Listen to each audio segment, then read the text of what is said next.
बसंत पंचमी के अब कुछ दिन बाकी है। लोग बाजार में मांझे और पतंग की खरीदारी कर रहे हैं। लगातार चाइनीज मांझे की डिमांड भी कर रहे हैं। अब हम मार्केट पहुंचे हैं और यहीं के व्यापारियों से जानेंगे कि आखिर किस तरह की डिमांड आ रही है। क्या लोग अभी भी चाइनीज मांझे की डिमांड कर रहे हैं? किसी हद तक के चाइनीज मांझा कोई कोई आ रहा है मांगने के लिए, मगर अब मिल नहीं रहा है। कहीं भी मांझा पीछे से भी नहीं आ रहा है और अब कोई बेच नहीं रहा है। उस पर प्रतिबंध है। प्रतिबंध होने की वजह से अब कोई नहीं बेच रहा है। अब उसका डर लोगों के दिलों में बैठा हुआ है कि अगर शासन प्रशासन के हाथ लग गए वो छोड़ेंगे नहीं, इसलिए चाइनीज मांझा बिल्कुल बंद है।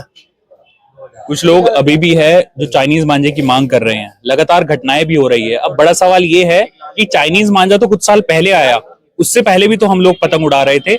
आखिर उन मांगों की डिमांड अब क्यों नहीं कर रहे? जो मजदूर है, जो मेहनत करके उस मांझे को बनाते हैं, आखिर मार्केट में वो मांझा क्यों नहीं बिक रहा? आखिर वो कौन कौन से मांझे हैं, इन्हीं से जानते हैं। जो पहले हम पतंग उड़ाया करते थे उसमें कौन कौन सी कंपनी के मांझे रहते थे और क्या आज भी वो मौजूद है मार्केट में? आज भी वो मांझे मौजूद है। बरेली से आता है मांझा, कॉटन के ऊपर केमिकल लगा के इसको तैयार करते हैं। इससे कोई जान का कोई खतरा नहीं होता। इससे पतंग उड़ाने में मजा आता है और बेहतर यही है। और आज भी ये मांझा अब बिक रहा है, खूब बिक रहा है बरेली का मांझा। कौन कौन सी कंपनी है, कौन कौन से तरह के मांझे है, क्या रेट रहता है उसका, कितने रुपए रील होती है? उसमें ऐसा है,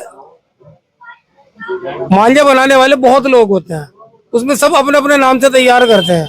एक डोर आती है वर्धमान की, कृष्णा की कंपनी, कोट्स कंपनी की है। इसके ऊपर प्लेन शादी के ऊपर तैयार करते हैं कलर चढ़ा के। बाकी सब अपना अपना नाम के ऊपर ब्रांड रख देते हैं। उसका नाम जिसका फेमस हो जाता है वही डिमांड करते हैं। अभी किस नाम की डिमांड है? अगर कोई बोलने में हर्ज ना हो, क्योंकि मार्केट में तो बहुत सारे के मांझे हैं। आप 4-5 के नाम ले सकते हो अगर एक का नाम नहीं लेना चाह रहे। नहीं, उसमें ऐसा होता है, पहले जो चल रहा था खलीफा होते थे कारीगर, अब वो एक अशरफ भारती रजा होता था, एक NRK होता है।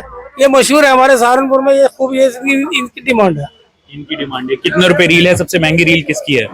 ये लगभग 200 रुपए से लेके 500-600 रुपए तक की इसमें चरखी है। अब सभी लोग यही मांझा बेच रहे हैं। 80% यही बिक रहा है।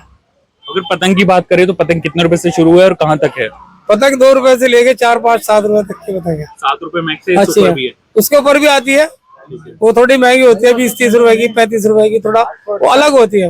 वो कम बिकती है, वो लेता नहीं कोई। ज्यादातर जो होता है वो छोटी पतंग खरीदते हैं।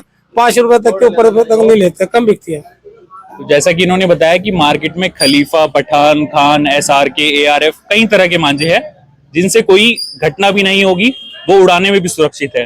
तो सिटी वेब न्यूज भी आपसे यही अपील करता है कि आप बाजार में अगर आ रहे हैं तो इन्हीं मांझे को खरीदे। आप कुछ और कहेंगे? एक बात और कहना चाहूंगा मैं आपके माध्यम से कि ये चाइनीज मांझा है, ये जहाँ से आ रहा है ना, सरकार को चाहिए उसे वहां से बंद करा दे। न ये वहां से आएगा और न ये मार्केट में आएगा, न इससे कोई बच्चा पतंग उड़ाएगा, न कोई जख्मी होगा, न कोई मरेगा। बस मेरी आपसे सबसे गुजारिश यही है कि शासन से कि जहाँ से बनता है इसे वहां रोक लगाई जाए। सही बात है। अगर आसान शब्दों में कहे, जो चाइनीज मांझा है वो मशीन बना रही है, और जो हमारे पुराने कारीगर है जो सादा मांझा बनाते हैं, हमें उनकी मेहनत को पहचानना चाहिए और वही मांझा खरीदना चाहिए। आज की वीडियो आपको कैसी लगी? अपनी राय कमेंट बॉक्स में जरूर दें। अभी के लिए इतना ही, धन्यवाद।